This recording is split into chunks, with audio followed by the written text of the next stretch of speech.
Everybody knows the story about Jesus walking on the water. And when we hear that, we think it's just a story about faith, but it goes far deeper than that. And to the apostles, they might have understood exactly what was happening there. Because according to the Old Testament, there's only one being that can walk on the water, and that's God himself. Job chapter 9, verse 8. He alone spreads out the heavens and treads on the waves of the sea. But yet Jesus comes walking on the water. Matthew chapter 14, verse 22 through 33. Immediately, Jesus made his disciples get into the boat and go before him to the other side, while he sent the multitudes away. And when he had sent the multitudes away, he went up on the mountain by himself to pray. Now when evening came, he was alone there, but the boat was now in the middle of the sea, tossed by the waves, for the wind was contrary.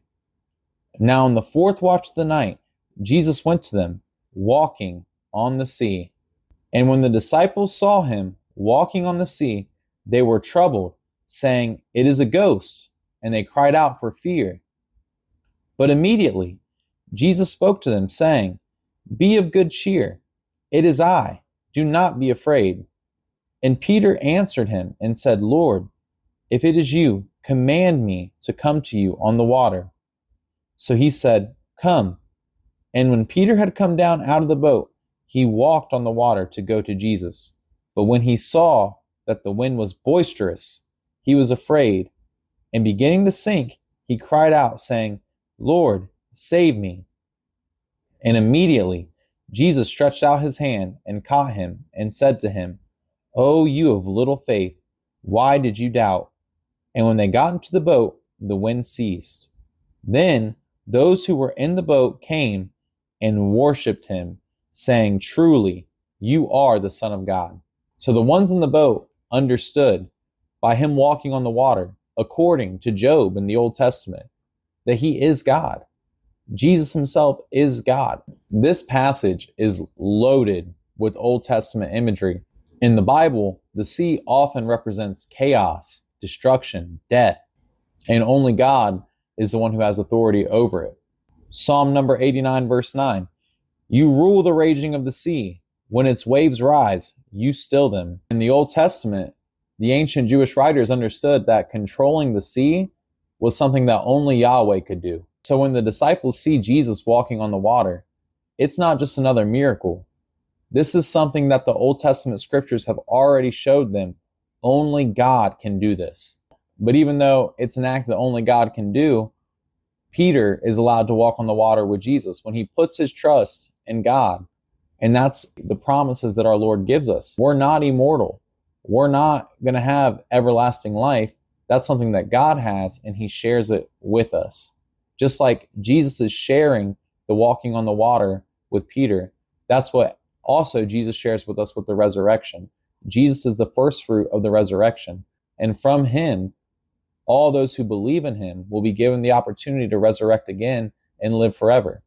In verse 27, it said, Jesus spoke to them and said, "Be of good cheer. It is I. Do not be afraid." In Greek, though, Jesus actually says, "Ego eimi." Literally, I am. That's the same divine name that God gives Moses in Exodus 3:14. I am who I am. So just imagine, the apostles are in this boat. There's a crazy storm going on. They're terrified. And they see this figure walking on the water, something according to Job only Yahweh himself can do. And then he says, I am. Do not fear. The same divine name given to Moses by God in Exodus. They're understanding here that this is Yahweh. They are understanding now that Jesus is God. He's telling them, don't fear. And he's telling them, I am who I am. I am Yahweh. And then if we go to the Mark account, it says in Mark chapter 6, verse 48, then he saw them straining at rowing, for the wind was against them. Now, about the fourth watch of the night, he came to them, walking on the sea, and would have passed by them. Now, that's a very important line that if we don't understand our Old Testament, we could just read right by it. Many times in the Old Testament, when God reveals his glory to people, the language used is passed by. Exodus chapter 33. And I, the Lord, said, Here is a place by me, and you shall stand on the rock. So it shall be, while my glory passes by, that I will put you in the cleft of the rock, and will cover you with my hand while I pass by. 1 Kings chapter 19, verse 11. Then he said, Go out and stand on the mountain before the Lord. And behold, the Lord passed by, and a great and strong wind tore into the mountains, and broke the rocks in pieces before the Lord. But the Lord was not in the wind, and after the wind, an earthquake. But the Lord was not in the earthquake. God passes by Moses. He passes by Elijah. Mark is showing us that Jesus is God, that he's revealing his glory to them. Now I want to talk about the actual faith of Peter. Peter's faith is amazing.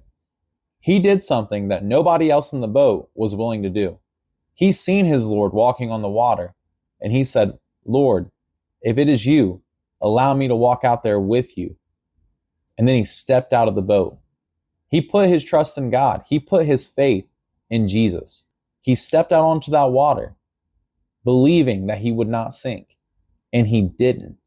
And that's what our lives can be. We can step out into dangerous waters. We can step out into situations that seem like they're going to drag us down. But the Lord can protect us. He can allow us to do miraculous things, things that seem just impossible to the human mind. He can use us to do these things, just like he used Peter. So then Peter walks on that water, and he's coming towards his Lord. But then the wind blows. It distracts him. Just like us. We can be following Christ for years, decades, but then something happens in our life. The enemy brings up different distractions, or life just happens. Either way, and we start to lose our focus. We start to lose our ability to believe that through God, anything is possible. We start to lose our faith. Jesus is the one that commands the storms. We see in other passages in the Gospels that he can control the storm. He can make it stop just like that. He can snap his finger and the storm stop. Same thing for our life. Jesus can save us. He can stop the storm. He can give us the power to go through it, but only if we put our trust in him. So Peter put his trust in him, but he got distracted by that storm. And when he didn't have the faith that he needed, and he fell into the water, like so many of us will do over and over again in our Christian walk, what happened? What did he say? People got to understand, God is only going to come to you if you ask him to. God is only going to save you if you want him to. He will not force himself upon you. Our God does not force himself upon people. You have to choose God. And if you don't choose him, at the end, you will regret it. So when Peter sank into the water, he cried out, Lord, save me. When you drown in that water and you call out and say, Lord, save me, and you mean it with your whole heart, just like Peter did in that moment, God will pull you out of that water. He'll pull you right out of that water. And he'll say, oh, you have little faith. You failed. Why didn't you believe? And then he'll give you a big hug, and he'll take you right back in and say, come back, have faith, follow me. And then what do you do in response to that? What do you do in response to that grace and that mercy that the Lord shows us? And not only that, but the power he gives Peter to walk on the water in the first place. And then when he fumbles the bag, when he fumbles the ball, Jesus saving him and forgiving him and loving him. How do you respond when we go through all these storms of our life and we fall into the water and we cry out to Jesus and he saves us? Then how do we respond? Well, it says everybody in the boat worshiped him. And that's what we have to do.